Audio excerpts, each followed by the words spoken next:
उम्मीद करते हैं आप सभी अच्छे होंगे। जैसा कि आप देख सकते हैं, सीआरपीएफ द्वारा एक नोटिफिकेशन जारी किया गया है। सीआरपीएफ यानी सेंट्रल रिजर्व पुलिस फोर्स, जो अर्धसैनिक बल है। और जिन भाइयों को वर्दी का जुनून है, जो डिफेंस में अपना करियर बनाना चाहते हैं, उनके लिए एक सुनहरा मौका है। आप इस फॉर्म को भर के, विभिन्न प्रक्रियाओं को पास करके आप अपनी एक सीट पक्की कर सकते हैं। आइए जानते हैं इसके नोटिफिकेशन के बारे में। तो पहला पॉइंट, आपके फॉर्म 27 मार्च से भरे जाने हैं, जिसकी अंतिम तारीख 25 अप्रैल 2023 होगी।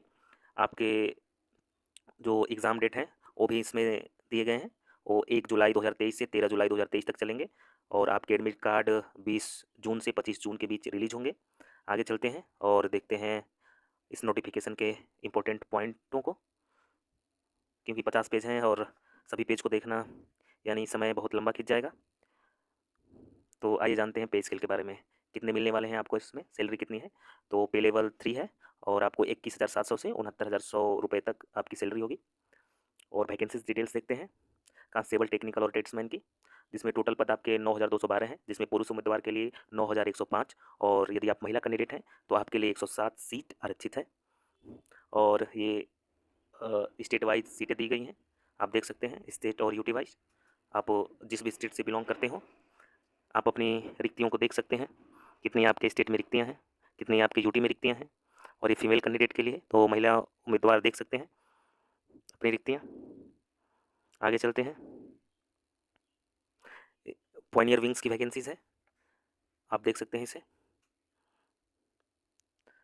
आगे चलते हैं, यदि आप इस फॉर्म को भरना चाहते हैं तो आपको इंडिया की सिटीजनशिप लेना अनिवार्य है। यदि आप भारत के नागरिक हो तभी इस फॉर्म को अप्लाई कर सकते हैं। अब देखते हैं आयु, एज लिमिट क्या रहने वाली है आपके लिए। तो कांस्टेबल ड्राइवर के लिए आपको कम से कम 21 साल और मैक्सिमम 27 साल 1/8/2023 को हो जानी चाहिए। जिस कैंडिडेट का जन्म 2/8/1996 से 1/8/2002 के बीच में होना चाहिए। वहीं बात करते हैं कांस्टेबल एमबीबी, cobbler, carpenter, tailor, brass band, बाकी अन्य पदों के लिए जो आपकी आयु है वो 18 से 23 साल होनी चाहिए 1/8/2023 को, यानी कि 2/8/2000 से और 1/8/2005 के बीच आपका जन्म हुआ हो। अब देखते हैं, यदि आप एससी एसटी के कैंडिडेट हो तो आपको उम्र में 5 साल की छूट दी जाएगी। यदि आप ओबीसी से बिलोंग करते हो तो 3 साल की छूट दी जाएगी। यदि आप ई एक्स सर्विसमैन हो तो अपने रिटायरमेंट पीरियड से 3 साल के अंदर तक, यदि आपका 3 साल पूरा ना हुआ हो तो आप इस फॉर्म को भर सकते हैं। यदि आप 1984 के दंगों में मारे गए पेरेंट्स के बच्चे हैं तो आपको 5 साल की छूट दी जाएगी। यदि आप 1984 के गुजरात के दंगों में मारे गए माता पिता के बच्चे हों, तो यदि आप ओबीसी से बिलोंग करते हो तो आपको 8 साल की छूट दी जाएगी। इसी तरह देख सकते हैं आप। आगे चलते हैं, आगे देखते हैं अगले महत्वपूर्ण बिंदु को, क्या रहने वाला है आपके लिए। जानते हैं एजुकेशनल क्वालिफिकेशन के बारे में, क्या पात्रता रहने वाली है आपके लिए। यदि आप सिटी कांस्टेबल ड्राइवर के लिए आवेदन करते हो तो आपको कम से कम 10वीं की परीक्षा उत्तीर्ण हो या इसके समकक्ष कोई परीक्षा आपने उत्तीर्ण की हो, प्लस आपके पास heavy transport vehicle driving license होना अनिवार्य है। यदि आप कांस्टेबल, मैकेनिक या मोटर व्हीकल के लिए अप्लाई करते हैं तो आपको 10वीं के साथ 12वीं की परीक्षा उत्तीर्ण करना अनिवार्य है।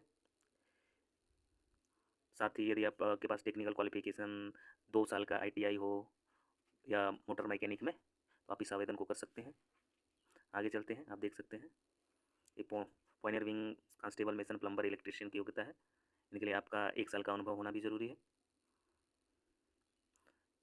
आगे चलते हैं,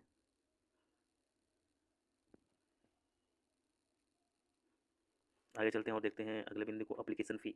एप्लीकेशन फ़ी कितनी रहने वाली है आपके लिए। तो आपके लिए 100 रुपये चार्ज होंगे यदि आप जनरल, ईडब्ल्यूएस या ओबीसी कैंडिडेट के लिए हैं। यदि आप एससी एसटी या महिला उम्मीदवार हैं तो आपको कोई भी फ़ी नहीं देनी है, आपको फ़ी में पूरी छूट है। आगे चलते हैं और देख सकते हैं सेंटर सिटी, आप कंप्यूटर बेस्ड टेस्ट, ये एग्जामिनेशन सेंटर हैं।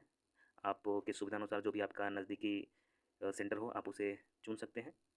विभिन्न राज्यों के विभिन्न सेंटर हैं, जैसे उत्तर प्रदेश में आगरा, अलीगढ़, अयोध्या, गोंडा, गोरखपुर, झांसी, कानपुर, गाजियाबाद, मेरठ, नोएडा, बरेली, लखनऊ, मथुरा, मुरादाबाद, मुजफ्फरनगर, प्रतापगढ़, प्रयागराज, सीतापुर, वाराणसी आदि सेंटर दिए गए हैं। आगे चलते हैं, आगे चलते हैं और देखते हैं एग्ज़ाम पैटर्न। एग्ज़ाम पैटर्न क्या रहने वाला है आपके लिए। तो पहले नंबर पे आपका सीबीटी टेस्ट होगा, कंप्यूटर बेस्ड टेस्ट, जिसमें आपको 100 ऑब्जेक्टिव टाइप क्वेश्चन पूछे जाएंगे, जिसमें general intelligence and reasoning 25 question 25 number के, और general knowledge and general awareness आपके 25 क्वेश्चन 25 नंबर के, एलिमेंट्री मैथमेटिक्स 25 क्वेश्चन 25 नंबर के, इंग्लिश अथवा हिंदी में आप कोई एक कर सकते हैं अपनी सहजता अनुसार जो आपको आता हो, 25 क्वेश्चन 25 नंबर के, और टोटल 100 क्वेश्चन के लिए आपके लिए टाइम 2 घंटे दी गई है। और इसमें एग्ज़ाम में नेगेटिव मार्किंग भी है, यदि आप गलत करते हैं तो आपको 0.25 मार्क आपके कट जाएंगे, और एक सही उत्तर पर आपको 1 अंक मिलेंगे, तथा प्रत्येक गलत उत्तर पे आपके 0.25 नंबर काट लिए जाएंगे। आगे चलते हैं, आप सिलेबस देख सकते हैं रीजनिंग का क्या क्या है। एनालिटिकल एप्टीट्यूड है, और इसी तरह आप general knowledge and general awareness का सिलेबस देख सकते हैं। बाकी सिलेबस पे मैं अलग से एक वीडियो बना दूंगा, अगली वीडियो मेरी सिलेबस पे ही जाएगी, आप देख लेना उसे। अब चलते हैं हाइट के बारे में। हाइट, यदि आप पुरुष उम्मीदवार हैं तो आपके लिए हाइट 170 सेंटीमीटर, यदि आप महिला उम्मीदवार हैं तो आपके लिए हाइट 157 सेंटीमीटर, और हाइट में रिलैक्सेशन भी दिया गया है। यदि आप एस टी के हों तो आपको आपके लिए हाइट 162.5 सेंटीमीटर पुरुष हों, तो यदि आप महिला उम्मीदवार हैं तो आपके लिए 150 सेंटीमीटर हाइट रहने वाली है। यदि आप नॉर्थ ईस्टर्न स्टेट से बिलोंग करते हों तो आपके लिए हाइट 157 सेंटीमीटर, यदि आप महिला उम्मीदवार हैं तो आपके लिए 147 सेंटीमीटर। यदि आप एस टी हों और left wing extremism affective district से बिलोंग करते हों तो आपको 160 सेंटीमीटर, और महिला है तो 147.5 सेंटीमीटर। इसी तरह आप देख सकते हैं कश्मीर और हिमाचल प्रदेश, जम्मू कश्मीर और लद्दाख से हों तो आपको 165 सेंटीमीटर, तथा महिला के लिए 155 सेंटीमीटर। इसी तरह विभिन्न राज्यों के लिए हाइट दी गई है, आप देख सकते हैं। आगे चलते हैं और जानते हैं और चेस्ट के बारे में। यदि आप मेल कैंडिडेट हैं तो आपको बिना फुलाए 80 सेंटीमीटर तथा 5 सेंटीमीटर का फुलाव होना अनिवार्य है आपकी चेस्ट में। आगे चलते हैं, यदि आप एस टी कैंडिडेट हैं तो आपको चेस्ट में छूट दी जाएगी, आपका नॉर्मल चेस्ट 76 सेंटीमीटर तथा 5 सेंटीमीटर का फुलाव होना चाहिए। यदि आप कुमायूं डोगरा मराठा कैंडिडेट हैं तो आपको नॉर्मल चेस्ट 78 सेंटीमीटर तथा 5 सेंटीमीटर का फुलाव आवश्यक है। आगे चलते हैं, देखते हैं फिजिकल एफिशिएंसी टेस्ट के बारे में। यदि आप constable driver, constable motor mechanic या constable gardener, painter, carpenter, brass band, pipe band, cobbler, tailor के लिए आवेदन करते हैं तो आपको 24 मिनट में 5 किलोमीटर की दौड़ पूरी करनी होगी। यदि आप महिला उम्मीदवार हैं तो आपको 1.6 किलोमीटर की दौड़ 8.5 मिनट में पूरी करनी होगी। आगे चलते हैं, यदि आप constable cook, water carrier, constable barber, constable hair dresser, constable washerman, constable washer women, constable सफाई कर्मचारी के लिए आवेदन करते हैं तो आपके लिए 1600 मीटर की दौड़ 10 मिनट में, तथा आप महिला उम्मीदवार हैं तो आपको 1600 मीटर की दौड़ 12 मिनट में पूरी करनी होगी। यदि आप पॉइनियर विंग के लिए अप्लाई करते हैं तो आपको 1600 मीटर की दौड़ 9 मिनट में पूरी करनी होगी, महिला उम्मीदवार के लिए छूट है। आगे चलते हैं, देखते हैं वेट आपका हाइट के अनुसार होना चाहिए, क्योंकि वेट तो नॉर्मली मेडिकल में चेक होता है, बाकी फिजिकल में उतना मायने नहीं रखता।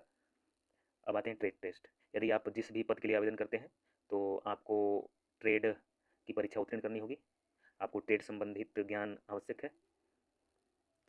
आगे चलते हैं, ये सब ट्रेड टेस्ट संबंधी डिटेल्स दी गई हैं, आप देख सकते हैं। नोटिफिकेशन को सीआरपीएफ की आपसे साइट से डाउनलोड करके या सरकारी रिजल्ट या रोजगार रिजल्ट की साइट पे विजिट करके आप सीआरपीएफ के पेज को फाइंड करके नोटिफिकेशन डाउनलोड करके पढ़ सकते हैं। आगे चलते हैं और देखते हैं और महत्वपूर्ण बिंदु के बारे में। मेडिकल डिटेल्स दी गई हैं कि आपकी आँखें 6/6 होनी चाहिए, आप नोटिफिकेशन डाउनलोड करके पढ़ सकते हैं। वर्किंग डेज दिया गया है आपके लिए। मोड ऑफ सिलेक्शन देखते हैं। मोड ऑफ सिलेक्शन में चयन प्रक्रिया क्या रहने वाली है आपके लिए। पहला स्टेप आपका सीबीटी होगा, यानी कंप्यूटर बेस्ड टेस्ट, और जो उम्मीदवार परीक्षा में सफल होते हैं तो उन्हें अगले प्रोसेस यानी पीएसटी पेट के लिए बुलाया जाएगा, physical standard test and physical efficiency test के लिए। बाकी जो उम्मीदवार फिजिकल स्टैंडर्ड टेस्ट या पीटी को पास करते हैं तो उन्हें अगले स्टेप डॉक्यूमेंट वेरिफिकेशन के लिए बुलाया जाएगा, और यदि आपका डॉक्यूमेंट सही पाया जाता है तो आपको मेडिकल एग्जामिनेशन के लिए बुलाया जाएगा। कैंडिडेट, यदि आपको इतने अंक लाने अनिवार्य हैं, यदि आप जनरल कैटेगरी के हैं तो 30% अंक लाने अनिवार्य हैं। यदि आप EWS या OBC के हैं तो 25% अंक लाने अनिवार्य हैं CBT टेस्ट में, और ऑल अदर कैटेगरी के लिए 20%। एक मिनिमम पासिंग मार्क है। यदि आप कट ऑफ में आना चाहते हैं, यदि आप फाइनल सिलेक्शन लेना चाहते हैं तो कम से कम किसी भी एग्जाम में आपको 70% अंक लाने अनिवार्य हो गए हैं आज के कंपटीशन के दौर को देखते हुए। आगे चलते हैं और देखते हैं अगले महत्वपूर्ण बिंदु को। सामान्यतः हमने सभी महत्वपूर्ण बिंदुओं को देख लिया है। तो दोस्तों, हमारा ये प्रयास आपको कैसा लगा? यदि आपको लगा हो कि हमने आपकी मदद की हो तो हमारे चैनल को सब्सक्राइब करें और लाइक करना ना भूलें। धन्यवाद।